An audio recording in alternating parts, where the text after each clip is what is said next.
ಎಲ್ಲರಿಗೂ ನಮಸ್ತೆ ಫ್ರೆಂಡ್ಸ್, ನೀವು ನೋಡ್ತಿದ್ದೀರಾ ಸ್ಟಡಿ ಪಾಯಿಂಟ್ ಯೂಟ್ಯೂಬ್ ಚಾನಲ್. ಈ ವಿಡಿಯೋದಲ್ಲಿ ನಾವು 9 ಮತ್ತು 10 ಜೂನ್ 2024ರ ಪ್ರಚಲಿತ ವಿದ್ಯಮಾನಗಳ ಮಾಹಿತಿಯನ್ನು ನೋಡೋಣ. ಮೊದಲನೆಯ ಪ್ರಶ್ನೆ, ಫ್ರೆಂಚ್ ಓಪನ್ 2024ರ ಮಹಿಳಾ ಸಿಂಗಲ್ಸ್ ಪ್ರಶಸ್ತಿಯನ್ನು ಯಾರು ಗೆದ್ದಿದ್ದಾರೆ? ಸರಿಯಾದ ಉತ್ತರವು ಆಪ್ಷನ್ ಎ ಆಗಿರುತ್ತದೆ. ಈಗಾ ಸ್ವಿಯಾಟೆಕ್ ಇವರು ವಿಶ್ವದ ನಂಬರ್ 1 ಟೆನ್ನಿಸ್ ಆಟಗಾರ್ತಿಯಾಗಿರುತ್ತಾರೆ. ಇವರು ಫ್ರೆಂಚ್ ಓಪನ್ 2024ರ ಮಹಿಳಾ ಸಿಂಗಲ್ಸ್ ಪ್ರಶಸ್ತಿಯನ್ನು ಗೆದ್ದಿದ್ದಾರೆ. ಇಲ್ಲಿ ಇವರು ಈಗಾ ಸ್ವಿಯಾಟೆಕ್ ಅವರು ಫ್ರೆಂಚ್ ಓಪನ್ಸ್ನಲ್ಲಿ 4ನೇ ಬಾರಿಗೆ ಈ ಪ್ರಶಸ್ತಿಯನ್ನು ಗೆದ್ದಿರುತ್ತಾರೆ ಮತ್ತು ಇವರು ಯಾರನ್ನು ಸೋಲಿಸುವ ಮುಖಾಂತರ ಪ್ರಶಸ್ತಿಯನ್ನು ಗೆದ್ದರು ಅಂದರೆ ಜಾಸ್ಮಿನ್ ಪೊಲಾನಿ ಅವರನ್ನು ಸೋಲಿಸುವ ಮುಖಾಂತರ ಈಗಾ ಸ್ವಿಯಾಟೆಕ್ ಅವರು ಫ್ರೆಂಚ್ ಓಪನ್ 2024ರ ಪಂದ್ಯದಲ್ಲಿ ಮಹಿಳಾ ಸಿಂಗಲ್ಸ್ ಪ್ರಶಸ್ತಿಯನ್ನು ಗೆದ್ದಿರುತ್ತಾರೆ. ಹಾಗೆಯೇ ಈ ಫ್ರೆಂಚ್ ಓಪನ್ 2024ರ ಪುರುಷರ ಸಿಂಗಲ್ಸ್ನಲ್ಲಿ ಯಾರು ಪ್ರಶಸ್ತಿಯನ್ನು ಗೆದ್ದಿದ್ದಾರೆ ಅಂದರೆ ಕಾರ್ಲೋಸ್ ಅಲ್ಕರಾಜ್ ಅವರು ಫ್ರೆಂಚ್ ಓಪನ್ 2024ರ ಪುರುಷರ ಸಿಂಗಲ್ಸ್ ಪ್ರಶಸ್ತಿಯನ್ನು ಗೆದ್ದಿದ್ದಾರೆ. ಇಲ್ಲಿ ಕಾರ್ಲೋಸ್ ಅಲ್ಕರಾಜ್ ಅವರು ಮೊದಲನೆಯ ಬಾರಿಗೆ ಈ ಫ್ರೆಂಚ್ ಓಪನ್ ಪ್ರಶಸ್ತಿಯನ್ನು ಗೆದ್ದಿರುತ್ತಾರೆ. ಫ್ರೆಂಚ್ ಓಪನ್ 2024ರ ಬಗ್ಗೆ ಮಾಹಿತಿಯನ್ನು ನೋಡೋಣ. ಇದನ್ನು ಪ್ಯಾರಿಸ್ನಲ್ಲಿರುವ ಸ್ಪೇಡ್ ರೋಲ್ಯಾಂಡ್ ಲಾರೋಸ್ನಲ್ಲಿ ನಡೆಸಲಾಗಿರುತ್ತದೆ. ಇದು 26 ಮೇನಿಂದ 9 ಜೂನ್ 2024ರವರೆಗೆ ನಡೆಸಲಾಯಿತು. ಫ್ರೆಂಚ್ ಓಪನ್ ಆಸ್ಟ್ರೇಲಿಯನ್ ಓಪನ್ ನಂತರ ಕ್ಯಾಲೆಂಡರ್ ವರ್ಷದ 2ನೇ ಗ್ರ್ಯಾಂಡ್ ಸ್ಲ್ಯಾಮ್ ಪಂದ್ಯಾವಳಿಯಾಗಿರುತ್ತದೆ. ಇಲ್ಲಿ ಈ ಗ್ರ್ಯಾಂಡ್ ಸ್ಲ್ಯಾಮ್ ಪಂದ್ಯಾವಳಿ ಅಂದರೆ ಏನು ಅಂದರೆ ಒಂದು ಕ್ಯಾಲೆಂಡರ್ ವರ್ಷದಲ್ಲಿ ಅಂದರೆ ಜನವರಿಯಿಂದ ಡಿಸೆಂಬರ್ನವರೆಗೆ ಇದನ್ನು ಕ್ಯಾಲೆಂಡರ್ ವರ್ಷ ಅಂತ ಕರೆಯಲಾಗುತ್ತದೆ. ಹಾಗೆಯೇ ಫಿನಾನ್ಷಿಯಲ್ ಇಯರ್ ಎಂದು ಯಾವುದನ್ನು ಕರೆಯಲಾಗುತ್ತದೆ ಅಂದರೆ ಏಪ್ರಿಲ್ 1ರಿಂದ ಮಾರ್ಚ್ 31 ಫಿನಾನ್ಷಿಯಲ್ ಇಯರ್ ಎಂದು ಕರೆಯಲಾಗುತ್ತದೆ. ಅಲ್ಲಿ ಒಂದು ಕ್ಯಾಲೆಂಡರ್ ವರ್ಷದಲ್ಲಿ 4 ಟೆನ್ನಿಸ್ ಪಂದ್ಯಾವಳಿಗಳನ್ನು ಆಡಲಾಗುತ್ತದೆ. ಇದನ್ನು ಗ್ರ್ಯಾಂಡ್ ಸ್ಲ್ಯಾಮ್ ಪಂದ್ಯಾವಳಿಗಳು ಎಂದು ಕರೆಯಲಾಗುತ್ತದೆ. ಈ 4 ಟೆನ್ನಿಸ್ ಪಂದ್ಯಾವಳಿಗಳು ಯಾವುದಾಗಿರುತ್ತದೆ ಅಂದರೆ ಮೊದಲನೆಯದಾಗಿ ಆಸ್ಟ್ರೇಲಿಯನ್ ಓಪನ್, ಎರಡನೆಯದಾಗಿ ಫ್ರೆಂಚ್ ಓಪನ್, ಮೂರನೆಯದಾಗಿ ವಿಂಬ್ಲೆಂಡನ್ ಓಪನ್ ಮತ್ತು ನಾಲ್ಕನೆಯದಾಗಿ US ಓಪನ್ ಆಗಿರುತ್ತದೆ. ಇಲ್ಲಿ ಆಸ್ಟ್ರೇಲಿಯನ್ ಓಪನ್ ಮತ್ತು US ಓಪನ್ ಟೂರ್ನಮೆಂಟನ್ನು ಇದು ಹಾರ್ಡ್ ಕೋರ್ಟ್ನಲ್ಲಿ ಆಡಲಾಗುತ್ತದೆ ಹಾಗೂ ಫ್ರೆಂಚ್ ಓಪನ್ ಅನ್ನು ಕ್ಲೇ ಕೋರ್ಟ್ನಲ್ಲಿ ಆಡಲಾಗುತ್ತದೆ ಮತ್ತು ವಿಂಬಲ್ಡನ್ ಓಪನ್ ಅನ್ನು ಗ್ರಾಸ್ ಕೋರ್ಟ್ನಲ್ಲಿ ಆಡಲಾಗುತ್ತದೆ. ಇಲ್ಲಿ ಈ ಆಸ್ಟ್ರೇಲಿಯನ್ ಓಪನ್ 2024ರ ಪಂದ್ಯವು ಜನವರಿಯಲ್ಲಿ ಆಡಲಾಯಿತು. ಇದರಲ್ಲಿ ಪುರುಷರ ಸಿಂಗಲ್ಸ್ನಲ್ಲಿ ಜಾನಿಕ್ ಸಿನ್ನರ್ ಅವರು ಗೆದ್ದಿರುತ್ತಾರೆ. ಇವರು ಇಟಲಿಯ ಆಟಗಾರ ಆಗಿರುತ್ತಾರೆ. ಹಾಗೆಯೇ ಮಹಿಳಾ ಸಿಂಗಲ್ಸ್ನಲ್ಲಿ ಅರೀನಾ ಸಬಲೆಂಕಾ ಅವರು ಗೆದ್ದಿರುತ್ತಾರೆ ಮತ್ತು ಪುರುಷರ ಡಬಲ್ಸ್ ಈ ಮಾಹಿತಿ ಇಂಪಾರ್ಟೆಂಟ್ ಆಗಿರುತ್ತದೆ. ಯಾಕೆಂದರೆ ಇಲ್ಲಿ ರೋಹನ್ ಬೋಪಣ್ಣ ಇವರು ಗೆದ್ದಿರುತ್ತಾರೆ, ಭಾರತದವರಾಗಿರುತ್ತಾರೆ ಮತ್ತು ಮ್ಯಾಥ್ಯೂ ಎಡ್ಬರ್ನ್ ಅವರೊಂದಿಗೆ ಸೇರಿ ಪುರುಷರ ಡಬಲ್ಸ್ ಅನ್ನು ಗೆದ್ದಿರುತ್ತಾರೆ ಆಸ್ಟ್ರೇಲಿಯನ್ ಓಪನ್ಸ್ನಲ್ಲಿ. ಈ ಮಾಹಿತಿಯನ್ನು ನೆನಪಿಟ್ಟುಕೊಳ್ಳಿ. ಇಲ್ಲಿ ಈಗಾ ಸ್ವಿಯಾಟೆಕ್ ಅವರು ಯಾವ ದೇಶದವರು ಅಂದರೆ ಇವರು ಪೋಲೆಂಡ್ ದೇಶದ ಆಟಗಾರ್ತಿಯಾಗಿರುತ್ತಾರೆ. ಹಾಗೆಯೇ ಕಾರ್ಲೋಸ್ ಅಲ್ಕರಾಜ್ ಇವರು ಸ್ಪೇನ್ ದೇಶದ ಆಟಗಾರರು ಆಗಿರುತ್ತಾರೆ. ಸೊ ಈ ಮಾಹಿತಿ ನೆನಪಿಟ್ಟುಕೊಳ್ಳಿ. ಮುಂದಿನ ಪ್ರಶ್ನೆಯನ್ನು ನೋಡೋಣ. 2024ರಲ್ಲಿ ವಿಶ್ವಸಂಸ್ಥೆಯ ಭದ್ರತಾ ಮಂಡಳಿಯ ತಾತ್ಕಾಲಿಕ ಸದಸ್ಯರಾಗಿ ಯಾವ ದೇಶವನ್ನು ಆಯ್ಕೆ ಮಾಡಲಾಗಿಲ್ಲ? ಇಲ್ಲಿ ಕ್ವಶನ್ ಅನ್ನು ನೋಡಿ, ಇಲ್ಲಿ ಆಯ್ಕೆ ಮಾಡಲಾಗಿಲ್ಲ ಅಂತ ಕೇಳಿದ್ದು ಇದರ ಸರಿಯಾದ ಉತ್ತರ ಆಪ್ಷನ್ ಬಿ ಆಗಿರುತ್ತದೆ. ಭಾರತ ದೇಶವನ್ನು ಇಲ್ಲಿ ಆಯ್ಕೆ ಮಾಡಲಾಗಿರುವುದಿಲ್ಲ. ಇದರ ಬಗ್ಗೆ ಮಾಹಿತಿಯು ವಿಶ್ವಸಂಸ್ಥೆಯ ಸಾಮಾನ್ಯ ಸಭೆಯು ಪಾಕಿಸ್ತಾನ, ಸೊಮಾಲಿಯಾ, ಪನಾಮಾ, ಡೆನ್ಮಾರ್ಕ್ ಮತ್ತು ಗ್ರೀಸ್ ಅನ್ನು ವಿಶ್ವಸಂಸ್ಥೆಯ ಭದ್ರತಾ ಮಂಡಳಿಯ ನೆನಪಿಟ್ಟುಕೊಳ್ಳಿ ವಿಶ್ವಸಂಸ್ಥೆಯ ಭದ್ರತಾ ಮಂಡಳಿಯ ಹೊಸ ಶಾಶ್ವತವಲ್ಲದ ಸದಸ್ಯರನ್ನಾಗಿ ಆಯ್ಕೆ ಮಾಡಿದೆ. ಇಲ್ಲಿ ಶಾಶ್ವತವಲ್ಲದ ಸದಸ್ಯರಲ್ಲಿ ಪ್ರತಿ 2 ವರ್ಷಗಳಿಗೊಮ್ಮೆ ಚೇಂಜ್ ಮಾಡಲಾಗುತ್ತದೆ ಈ ವಿಶ್ವಸಂಸ್ಥೆಯ ಭದ್ರತಾ ಮಂಡಳಿಯಲ್ಲಿ. ಇಲ್ಲಿ ಈ ದೇಶಗಳು ಜನವರಿ 2025ರಿಂದ 2 ವರ್ಷಗಳು ಕಾರ್ಯನಿರ್ವಹಿಸಲಿದ್ದಾರೆ. ಅಂದರೆ 2027ರವರೆಗೆ ವಿಶ್ವಸಂಸ್ಥೆಯ ಭದ್ರತಾ ಮಂಡಳಿಯ ಹೊಸ ಶಾಶ್ವತವಲ್ಲದ ಸದಸ್ಯರಾಗಿ ಇವರನ್ನು ಆಯ್ಕೆ ಮಾಡಲಾಗಿದೆ. ಇಲ್ಲಿ ಇವರನ್ನು ಆಯ್ಕೆ ಮಾಡುವ ಮೂಲಕ ಹೊಸದಾಗಿ ಚುನಾಯಿತರಾದ ಸದಸ್ಯರನ್ನು ಜಪಾನ್, ಮಾಲ್ಟಾ, ಮೊಜಾಂಬಿಕ್, ಈಕ್ವೆಡರ್ ಮತ್ತು ಸ್ವಿಟ್ಜರ್ಲೆಂಡ್ ಅನ್ನು ಬದಲಿಸುವ ಮೂಲಕ ಇವರನ್ನು ಆಯ್ಕೆ ಮಾಡಲಾಗುತ್ತದೆ. ಇವರ ಅಧಿಕಾರಾವಧಿ ಡಿಸೆಂಬರ್ 31, 2024ಕ್ಕೆ ಕೊನೆಗೊಳ್ಳಲಿರುತ್ತದೆ. ಸೊ ಇಲ್ಲಿ ವಿಶ್ವಸಂಸ್ಥೆಯ ಭದ್ರತಾ ಮಂಡಳಿ ಅಂದರೆ ಏನು ಅಂದರೆ ಯುನೈಟೆಡ್ ನೇಷನ್ಸ್ ಸೆಕ್ಯೂರಿಟಿ ಕೌನ್ಸಿಲ್ ವಿಶ್ವಸಂಸ್ಥೆಯ ಪ್ರಮುಖ ಸಂಸ್ಥೆಯಾಗಿದ್ದು ಇದು ಪ್ರಾಥಮಿಕವಾಗಿ ಅಂತಾರಾಷ್ಟ್ರೀಯ ಶಾಂತಿ ಮತ್ತು ಭದ್ರತೆಯನ್ನು ಕಾಪಾಡುವ ಜವಾಬ್ದಾರಿಯನ್ನು ಈ ವಿಶ್ವಸಂಸ್ಥೆಯ ಭದ್ರತಾ ಮಂಡಳಿಯು ಹೊಂದಿರುತ್ತದೆ. ಸೊ ಇಲ್ಲಿ ಈ ಭದ್ರತಾ ಮಂಡಳಿಯಲ್ಲಿ 15 ಸದಸ್ಯರನ್ನು ಹೊಂದಿರಲಾಗಿರುತ್ತದೆ. ಅದರಲ್ಲಿ 5 ಶಾಶ್ವತ ಸದಸ್ಯರು ಮತ್ತು 10 ಶಾಶ್ವತವಲ್ಲದ ಸದಸ್ಯರಾಗಿರುತ್ತಾರೆ.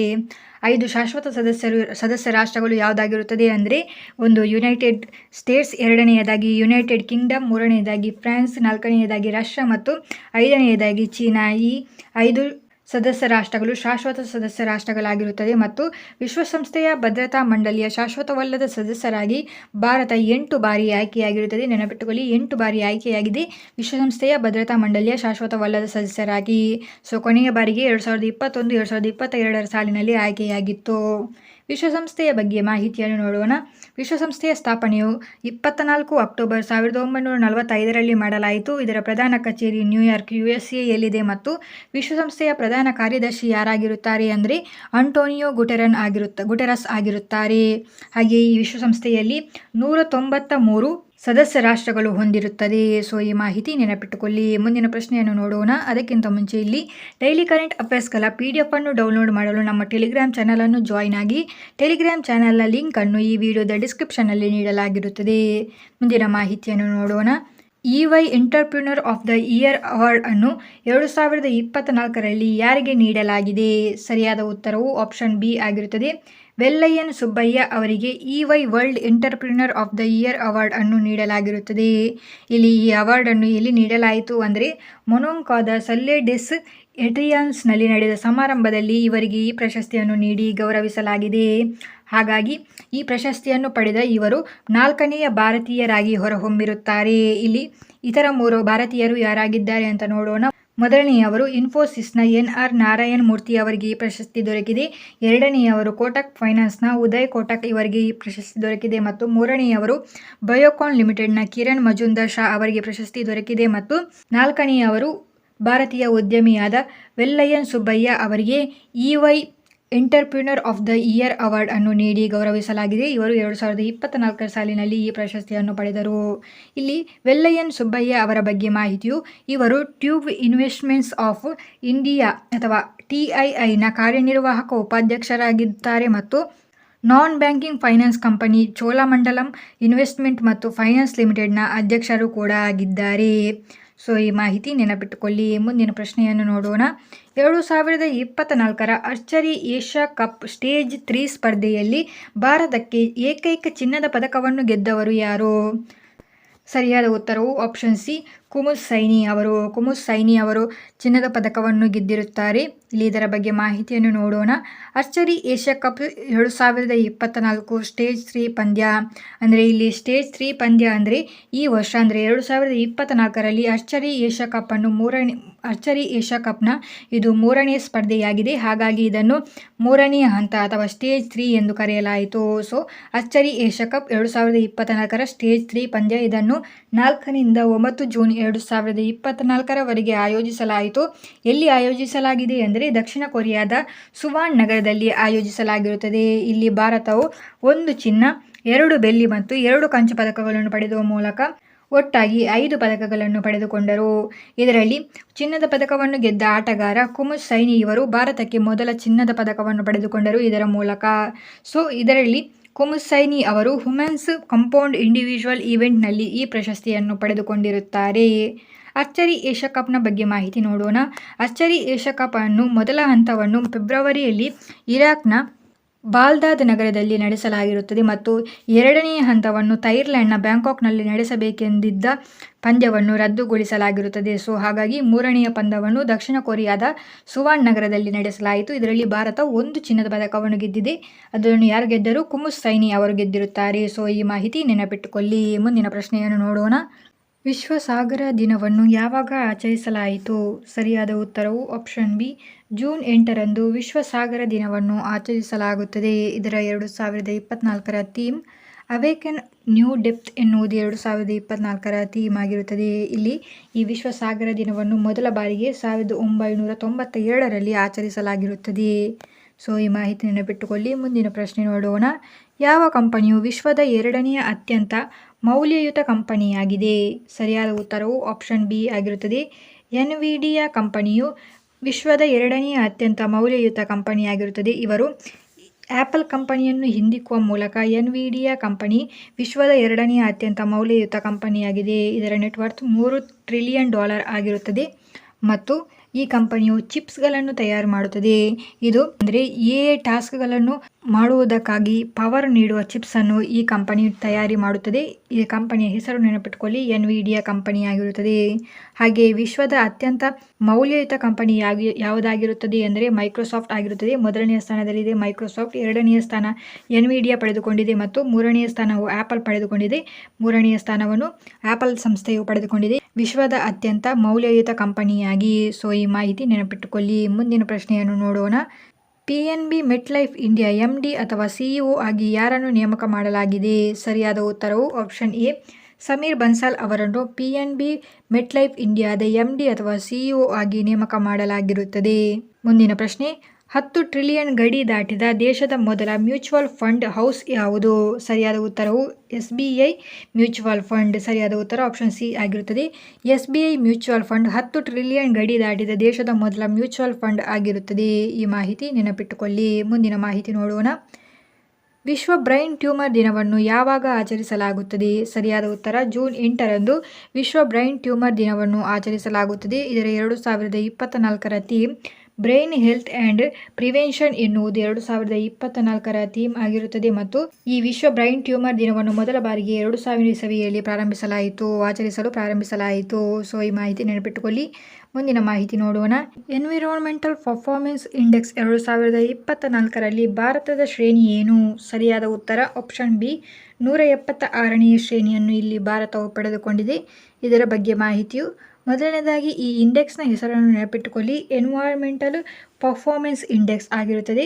ಇದನ್ನು ಯಾರು ಬಿಡುಗಡೆ ಮಾಡುತ್ತಾರೆ ಅಂದರೆ Yale centre for environmental law and policy ಸಂಸ್ಥೆಯು ಇದನ್ನು ಬಿಡುಗಡೆ ಮಾಡುತ್ತದೆ. ಈ ರಿಪೋರ್ಟನ್ನು ಪ್ರತಿ 2 ವರ್ಷಗಳಿಗೊಮ್ಮೆ ಈ ಸಂಸ್ಥೆ ಈ ರಿಪೋರ್ಟನ್ನು ಬಿಡುಗಡೆ ಮಾಡುತ್ತದೆ. ಇದರಲ್ಲಿ ಭಾರತವು ಎನ್ವೈರ್ಮೆಂಟಲ್ ಪರ್ಫಾರ್ಮೆನ್ಸ್ ಇಂಡೆಕ್ಸ್ 2024ರಲ್ಲಿ ಭಾರತ 176ನೆಯ ಸ್ಥಾನವನ್ನು ಪಡೆದುಕೊಂಡಿದೆ. ಅದು ಕೂಡ 180 ದೇಶಗಳ ಪೈಕಿ 176ನೆಯ ಸ್ಥಾನವನ್ನು ಪಡೆದುಕೊಂಡಿದೆ. ಇಲ್ಲಿ ಟಾಪ್ 3 ಸ್ಥಾನವನ್ನು ಯಾವ ದೇಶಗಳು ಪಡೆದುಕೊಂಡಿದೆ ಅಂದರೆ ಮೊದಲನೆಯ ಸ್ಥಾನವನ್ನು ಇಸ್ಟೋನಿಯಾ ದೇಶ ಪಡೆದುಕೊಂಡಿದೆ, ಎರಡನೆಯ ಸ್ಥಾನವನ್ನು ಲಕ್ಸೆಂಬರ್ಗ್ ಪಡೆದುಕೊಂಡಿದೆ ಮತ್ತು ಮೂರನೆಯ ಸ್ಥಾನವನ್ನು ಜರ್ಮನಿಯ ದೇಶವು ಪಡೆದುಕೊಂಡಿರುತ್ತದೆ. ಸೊ ಇಲ್ಲಿ ಕೊನೆಯ 180ನೆಯ ಸ್ಥಾನವನ್ನು ಪಡೆದುಕೊಂಡ ದೇಶ ಯಾವುದಾಗಿರುತ್ತದೆ ಅಂದರೆ ವಿಯೆಟ್ನಾಂ ಆಗಿರುತ್ತದೆ. ಮುಂದಿನ ಪ್ರಶ್ನೆಯನ್ನು ನೋಡೋಣ. ದಿಲೀಪ್ ಬೋಸ್ ಜೀವಮಾನ ಸಾಧನೆ ಪ್ರಶಸ್ತಿಯನ್ನು ಯಾರಿಗೆ ನೀಡಲಾಯಿತು? ಸರಿಯಾದ ಉತ್ತರವು ಆಪ್ಷನ್ ಸಿ, ನಾರ್ಸಿಂಗ್ ಅವರಿಗೆ ದಿಲೀಪ್ ಬೋಸ್ ಜೀವಮಾನ ಸಾಧನೆ ಪ್ರಶಸ್ತಿಯನ್ನು ನೀಡಲಾಗಿರುತ್ತದೆ.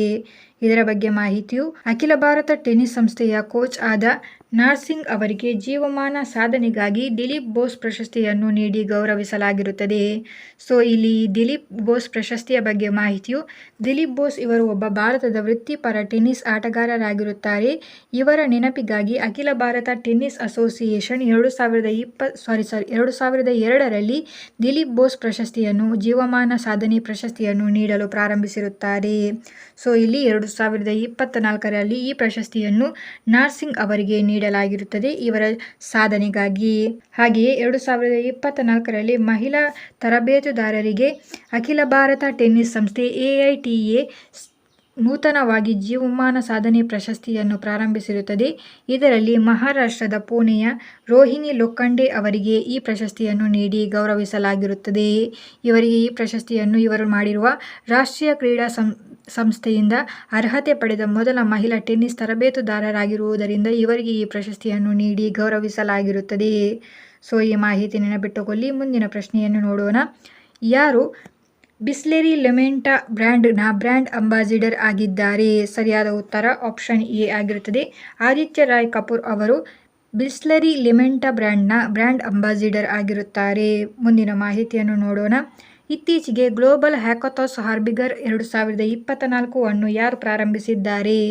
ಸರಿಯಾದ ಉತ್ತರ ಆಪ್ಷನ್ ಎ, RBI. ಭಾರತೀಯ ರಿಸರ್ವ್ ಬ್ಯಾಂಕ್ ತನ್ನ 3ನೇ ಆವೃತ್ತಿಯ ಜಾಗತಿಕ ಹ್ಯಾಕಥಾನ್ ಹಾರ್ಬಿಂಗರ್ 2024 ಕಾರ್ಯಕ್ರಮವನ್ನು ಪ್ರಾರಂಭಿಸಿರುತ್ತದೆ. ಈ ಕಾರ್ಯಕ್ರಮದಲ್ಲಿ ಏನು ಮಾಡಲಾಗುತ್ತದೆ ಅಂದರೆ ಇದು ರೂಪಾಂತರಕ್ಕಾಗಿ ನಾವೀನ್ಯತೆ, ನೈಜ ಸಮಯದಲ್ಲಿ ಹಣಕಾಸಿನ ವಂಚನೆಗಳನ್ನು ಊಹಿಸಲು, ಪತ್ತೆ ಹಚ್ಚಲು ಮತ್ತು ತಡೆಗಟ್ಟಲು ನವೀನ ತಂತ್ರಜ್ಞಾನವನ್ನು ಆಧರಿತ ಪರಿಹಾರಗಳನ್ನು ಅಭಿವೃದ್ಧಿಪಡಿಸುವುದು ಈ ಕಾರ್ಯಕ್ರಮದ ಗುರಿಯಾಗಿರುತ್ತದೆ. ಇಲ್ಲಿ ಹ್ಯಾಕಥಾನ್ 2 ಪ್ರಮುಖ ವಿಷಯಗಳನ್ನು ಒಳಗೊಂಡಿರುತ್ತದೆ. ಒಂದು, ಶೂನ್ಯ ಹಣಕಾಸು ವಂಚನೆಗಳು ಮತ್ತು ಎರಡನೆಯದಾಗಿ ದಿವ್ಯಾಂಗ ಸ್ನೇಹಿಯಾಗಿರುವುದು. ಸೊ ಈ ಮಾಹಿತಿ ನೆನಪಿಟ್ಟುಕೊಳ್ಳಿ. ಮುಂದಿನ ಪ್ರಶ್ನೆಯನ್ನು ನೋಡೋಣ.